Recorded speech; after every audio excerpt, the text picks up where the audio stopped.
Hello and welcome to Frontrunner Motorsport, and today was the Japanese Grand Prix. In fact, it was about 12 hours ago that I watched it.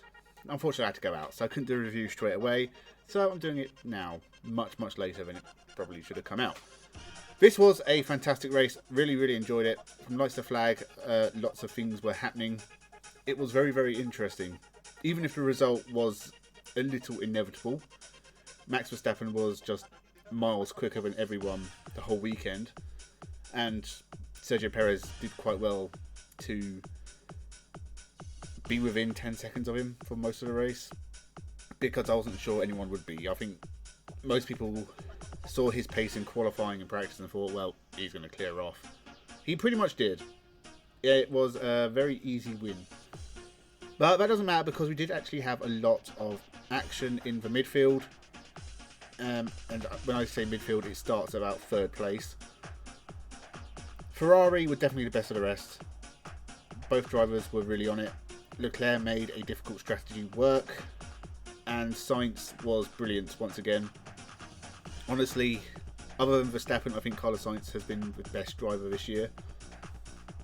No one else really looked like challenging for the podium. McLaren had pace at times. I did not understand Lando Norris's pit stop strategy because it basically meant he was going to be stuck behind Leclerc regardless of what happened, and McLaren just didn't have the race pace to overtake. So I think Norris did the best he could. It wasn't a terrible result, but it could have been better, and I think strategy kind of worked against them. It may not have been their fault. Piastri had a much tougher race. He got stuck behind Alonso for a long time, ended up dropping behind Russell as well, and so it was sort of an average weekend for McLaren compared to how they have been this year. Behind them though were the first Aston Martin, so Fernando Alonso, another fantastic race from him, kind of stuck behind the faster teams right now, but he's still doing a really good job, scoring consistent points at least. Behind him, George Russell. This was an awful weekend for Mercedes again. Better than Australia, but then it couldn't have been much worse than Australia. Lewis Hamilton said at one point that the car felt the best it had for the last 3 seasons, and I don't really know what he was talking about because it doesn't look any faster or slower than it has the rest of this season. And again, he and to a lesser extent Russell had nothing to really show. Mercedes was slowest of the big teams, or the top half teams, and Russell put up a little bit of a fight. Hamilton let him pass, and he did end up getting Piastri at least, whereas Hamilton was sort of just really flat the whole race. We rarely saw him overtaking anyone. He sort of went up and down the field because of pit stop strategies, but he at no point in this race really had any fight himself. He was just there, really making up the numbers.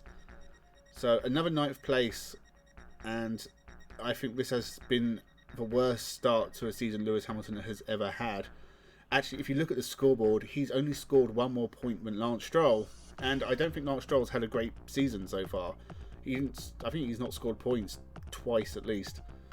And even worse, really, is that he's only 4 points ahead of Oliver Behrman, who turned up for 1 race, and it was his debut.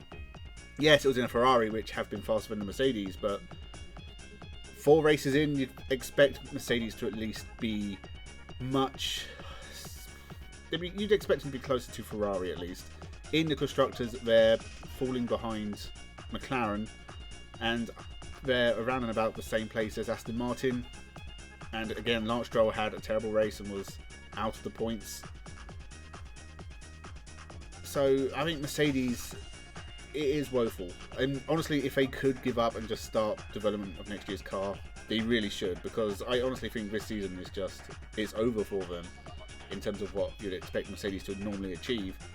And we're only 4 races in, got another 20 to go yet. Not to mention Hamilton's engine woes, because apparently the engine that let go in Australia was unusable and it's just done. So you only get 4 engines for the year. He's already down to 3. And I don't know if this was a brand new engine as well. I don't know if others would have left theirs in for all 4 races, or maybe they've been switching them around. But if it is the case where others are still on the same engine that they've used previously and Hamilton had a brand new one, you'd expect better from it, and that didn't work out either, because really it was just nothing. There was nothing close to any of the competitors in front of them. They had enough to clear off from the ones behind. But that's not really a good place to be for Mercedes. We know from previous seasons they should be challenging near the front, even if they're not winning races, which they haven't done for the last 2 and a bit years. And that looks like it's going to continue on for a little while longer, probably the rest of this season. At the moment, they do not look like race-winning cars, and this is going to be a tough year for both Russell and Hamilton. As for the rest of the pack, Yuki Tsunoda scored a point. Fantastic. Really happy for him. His first point in Japan. Really deserves it. Really, really great driving from him. I really hope he gets a top seat next year. I think he should be moved on from RB to... Honestly, Mercedes, if they wanted to replace Hamilton with someone, maybe a bit left field, Yuki Tsunoda's not a bad shout. And I'm sure he's gettable, or attainable, however you want to put it. He's a really good driver. And you could do a lot worse than Yuki Tsunoda. Daniel Ricciardo had another tough weekend. There's been a lot of speculation about his future in the press over the last couple of weeks, and to have an accident on the first lap that brought out a red flag, took him and Alex Albon out. Racing incident, it was just 2 cars being in the same place at the same time on the first lap. Difficult corner to get through 2 cars at once, so I don't think it was Daniel Ricciardo's fault, but it's not what he needed right now. Nor did Williams really need it as well, given how many crashes they've had. Again, not really Alex Albon's fault, but it was a messy start to the race, and we got a red flag. Happily, they were both okay. I don't know if there's going to be any punishment. I don't think there should. I think it's just that series of corners is so quick and swooping, and on the first lap with 20 cars all bunched up, you tend to get something happening. As for the rest of the field, Haas, again, I think were decent. Hulkenberg was 11th. I think Magnussen was 13th or 14th. I think tyre strategy played against them, but I think it's just a case where the bottom half teams just really can't catch the top half teams. And Yuki Tsunoda only really finished in the points because Lance Stroll had a bad race. And I don't know if tyre strategy played into that as well. Magnussen went long into the race, and I don't think that really worked out for him. Williams, Logan Sargent was the only one who survived past the first lap. And I thought he was doing okay. Not really in contention to score points, but he was solid until he made a mistake, hit the wall. Well, I don't think he hit the wall, but he went into the gravel. He got out of it and continued, and I'm sure Williams would be glad not to have another impact on their chassis. But it was still an okay race from Sargent. I think he's in a tough place right now. I think he's having the Nicholas Latifi season, but if he is replaced, he's given a good go of it in Formula 1. He's not been as bad as I thought he would. Alpine, honestly, it's atrocious. If I'm Formula 1, FIA, FOM, whatever, I would be seriously worried about Alpine right now. And it makes it even more shocking that they rejected Andretti from the grid, because Alpine have got a World Endurance Car program, and their Formula 1 program is not going well. It's sliding off a cliff. We know Gasly and Ocon are decent drivers, but this is just not... Like this, they're going to be last this year if this continues. If they can't make improvements, they're going to be last. It looks like they are down on power. I don't know if that's aerodynamic or genuinely engine related. Alpine never really seem to have the fastest engines. But whatever they need to do it fast, because they are atrociously bad. Their cars look terrible. And it's a shame to see 2 decent drivers like Gasly and Ocon struggling down right at the back of the grid when they could be fighting for points. I think Alpines of past were at least capable of battling with Aston Martin and McLaren. Now they can't even keep up with Williams. And finally, Stake. Honestly, Bottas did have a good performance, but Guan Yu Zhou's had the worst luck.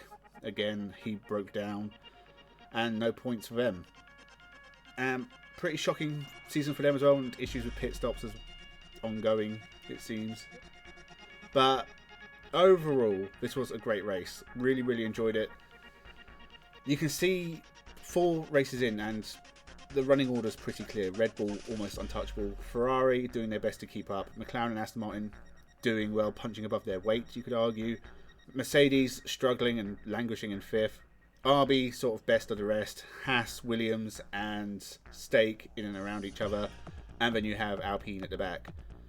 Hopefully we get it mixed up a little bit as the year goes on with development and different tracks, and obviously reliability issues might start playing a part as well. And I think that's the only way we're going to get really big mixed up races, with some of the back markers ending up in the points, because right now it's a bit formulaic, the results. Even though this was a very exciting race, I have to say possibly my favourite Grand Prix for the last few years. And yes, it's because I love Suzuka. It's one of the best tracks in the world. I get excited whenever I get to watch racing at Suzuka, so it does sort of taint my opinion, I guess, of the race. But we have the Chinese Grand Prix in a couple of weeks. We'll see what happens in the lead up to that. I don't think there's any real big news from off the grid at the moment. Ricciardo's future, the speculation around that, the second Mercedes seat, what's going to happen to Carlos Sainz next year. Honestly, things like the Christian Horner allegations seem to have gone quiet. I guess they're not interesting enough anymore. But there's not really been any other big news. But if there is, I will cover it at some point. I will be doing 4 videos next week, so make sure you subscribe to the channel so you don't miss those. Plenty of content coming out in the coming weeks and months and years. I'm not going to stop doing this until I have 20 billion subscribers. So leave your thoughts down below. Tell me what you thought of the Japanese Grand Prix. Thank you very much for watching, and have a good one.